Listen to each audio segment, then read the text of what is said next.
We're going. Thanks for tuning in to this live broadcast of the Resilient Advisor Show. Today, I'm going to be talking with Jon Dauphiné. If you have questions during this interview and you're watching on Twitter, LinkedIn, YouTube, or Facebook, please go into the comments section. They'll be funneled through to the studio, and I'll post them to Jon. I hope you enjoy this interview. Our mission at Resilient Advisor is to have a significant impact on the retirement crisis by educating and empowering financial advisors to better serve their clients. We bring you industry thought leaders and experts to help you make a difference in the lives of your clients.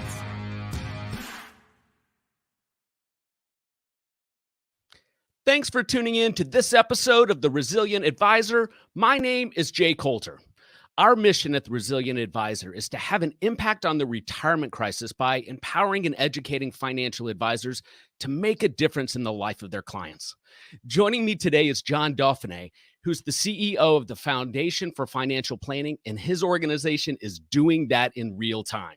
We're going to talk about the current state of pro bono financial planning, and later, Adam Holt from AssetMap will be joining us to discuss how his conference, AdviceTech.LIVE, will be supporting Jon's organization in a big way this month. Jon, thanks for coming on the show. Thank you, Jay. Great to be here. All right, so I want to start with something that caught my eye and the reason I invited you to come on the show. I love statistics that can validate what people are doing, and your organization is just flat out getting results. For podcast listeners, I'm going to read some of these. Your organization last year awarded over $800,000 to local and national pro bono programs. You guys reached over 43,000 people through your pro bono financial advice, activated over 1,700 volunteer financial planners. You've brought a serious financial planning program to folks who struggle with cancer, and you've attracted almost 5,000 visitors to resources to help people who struggled with the challenges of last year. Jon, that is incredibly, incredibly impressive. Oh, thank you, Jay. It was an amazing year. You know, it was a challenging year. So many folks, so many advisors stepped up and really, really made a difference. And we were able to bring help to a lot of people and hit some really big milestones. You know, last year was the year we hit our milestone. Over the lifetime of the foundation, we have granted out more than $8 million, and we have served with one-on-one financial advice and guidance more than 500,000 people in need. So we're really proud of it. Yeah, so I don't usually start interviews with asking my guests to talk about their company, but this is the perfect way for us to start this interview. Tell us a little bit about the foundation, who you serve, and how it works. Absolutely. So the foundation was founded 26 years ago by financial advisors who recognized that in their paid practices, they were serving, high net worth individuals. And they really wanted to do more to bring service, bring great fiduciary advice to lower income people, people who are really struggling. So the foundation was born, and over time, really accumulated an endowment fund that we use to make grants to great organizations. We develop programs to help some of the nation's most vulnerable, like people with cancer. We do free training for advisors, free resources. We do a lot of visibility work to shine a spotlight on this great altruism that's going on in this profession. And, together it makes for a fantastic mission, and one that we're really trying to grow, year in and year out, and get more and more advisors involved. Yeah. So when you look at the communities that you're serving, how do you guys go about dispersing the funds and then activating these financial planners to go and serve? Yeah, sure. So we spread the word far and wide that we have our grant program, and then we have many different proposals that come in, and they come in from organizations and, great nonprofits across the country that serve different types of clients.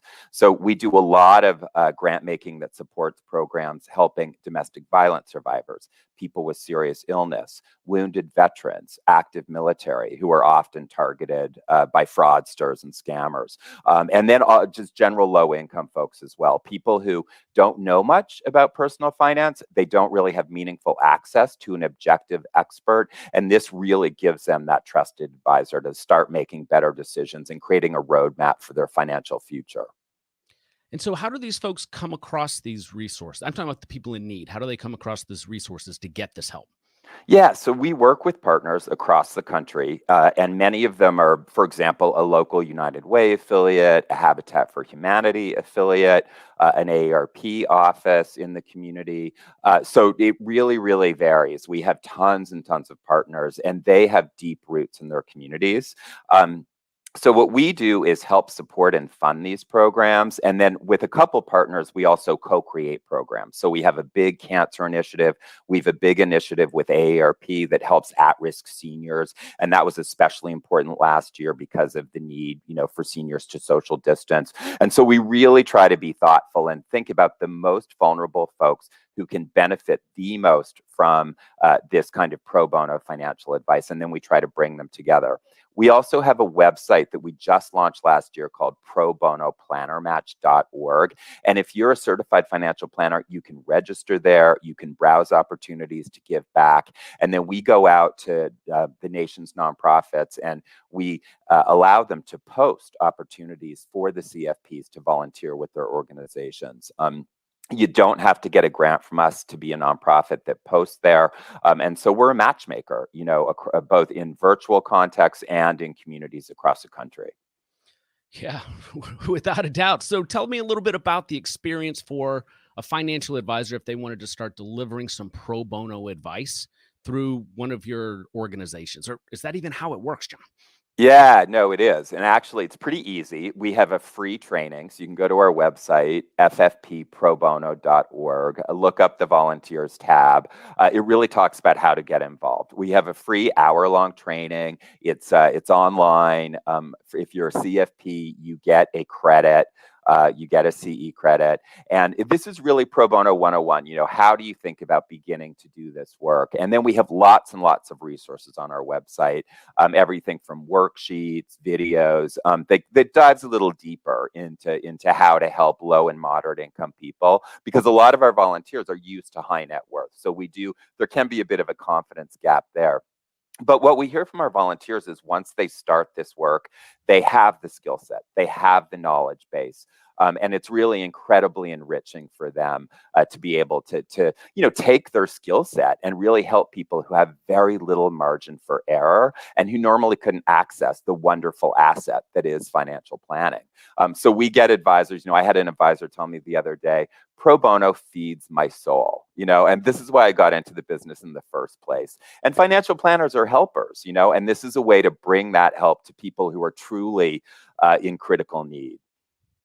So if you're a financial planner in Atlanta, Georgia, and you want to start doing pro bono work, if I understand you correctly, you can go to this website, you go in, you sign up, take a course, an hour-long course, and you then, I don't know if credentials is the right word, but you're approved and trained to go and deliver this pro bono advice. Is there business risk to that planner as it relates to the advice they're giving and any type of repercussions that could come from that? Yeah, so most of the issues that families need help with, the pro bono clients need help with, are things like prioritizing debt, creating a family budget, cash flow management, how to build an emergency fund. So we're not talking $1 million portfolios, with a lot of risk. And in fact, over time, we have never heard of a claim asserted by a pro bono client against a pro bono planner. So really, the risk is very low. But one additional thing the foundation did last year, just to add to the peace of mind for our volunteers, if you volunteer with one of our grantees, or if you sign up for an opportunity to give back on ProBonoPlannerMatch.org, we actually have free E&O liability insurance. It's up to $1 million. And this is automatically made available to the certified financial planners who take our Pro Bono 101 course and then go on to volunteer for one of these opportunities. So really the risks, the liability risks, very, very low, minuscule, in fact. But we also have thought about that and have this offering to keep people feeling confident that they can do this work. So let me clarify, that E&O does not cover their primary practice, correct? Correct. Yes, it is for their pro bono activities. Right. Yes. But I should say this, Jay, a lot of folks don't know that their regular everyday E&O policy may cover pro bono in addition to paid clients. So advisors need to check with their broker or their agent just to really look at the policy language. But often there is that coverage. And then finally, if you're a member of the Financial Planning Association and they're a partner of ours, they also offer pro bono liability insurance to their members who are doing this type of volunteer work. So really, there is quite substantial coverage out there for advisors. Okay. So that's the risk. Let's talk about the reward and some of the success stories that you have out there. I'm going to jump here on your website over to the the R Impact. Go to R Impact, Jay, and here we go. you'll see these are real stories of folks who have been advisors, they've been clients, or they're running a program that connects the client and the advisor. And if you scroll up a little bit there, I'll tell you, just go a little bit further. Here you can see Raven's story there, and that's Raven's child, Noel, who had a serious cancer, and thank God, recovered, but was under a lot of medical care, very intensive treatments. Raven is a single mom. She had to leave her job because his care needs were so intense. She had 3 other children. She was drowning in debt. The overdraft fees alone were eating her alive. She couldn't get, she really, really was so distracted by his care. She just couldn't get above it.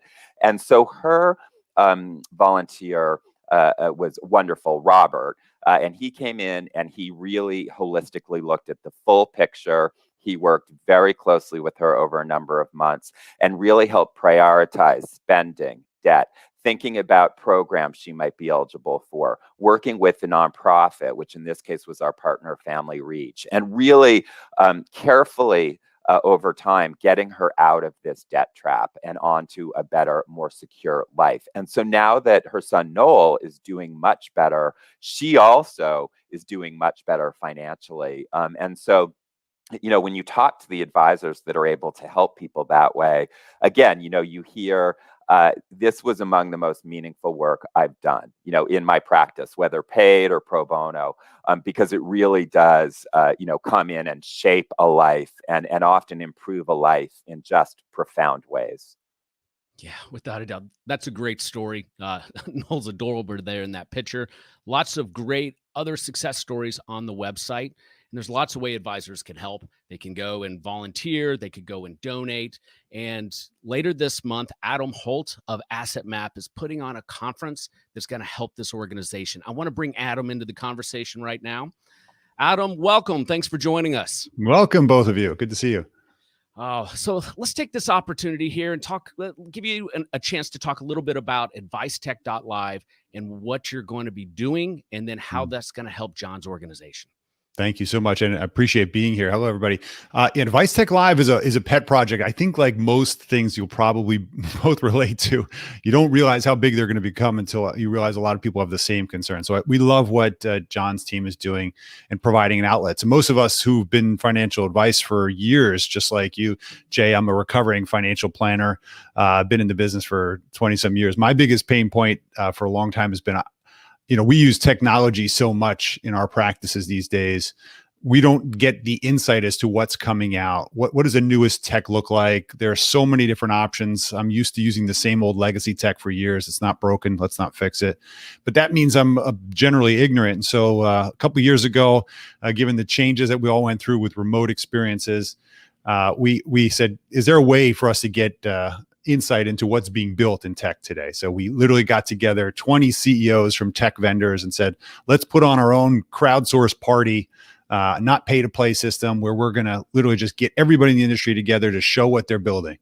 And it became an exciting event last year. And one of the things we realized is that this is a lot of money goes into these events, right? It takes a lot of significant money.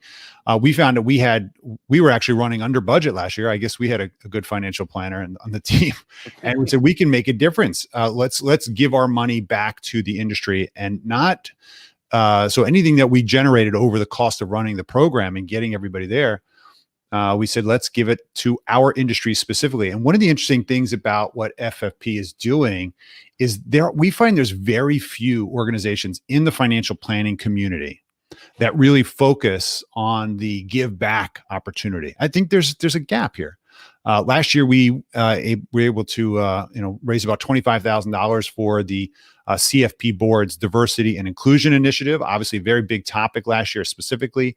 This year, we want to go deeper and find a way to invest in people who need accessibility to advice. And when we were introduced to Jon, we said, this is awesome. Let's find a way to lift all boats, provide this outlet for advisors to see the newest tech. All of us will crowdsource it together. $70 gets you in. At this point, we've covered our costs. All the money is going to be going to FFP. We're really excited to do something special. So that's the big vision of what we're doing, and it's on the 19th of August. And I have to just thank Adam, your team, Asset Map. I mean, we are so excited about this. And it is such an innovative and dynamic conference too. We love being associated with it, but we especially love the commitment to the mission and to really, living the themes of the conference, one of which is accessibility, client engagement. And it's really, really key for these underserved groups to be able to access, as I said, the terrific asset that is financial planning and advice. So we owe you a debt, and we thank you.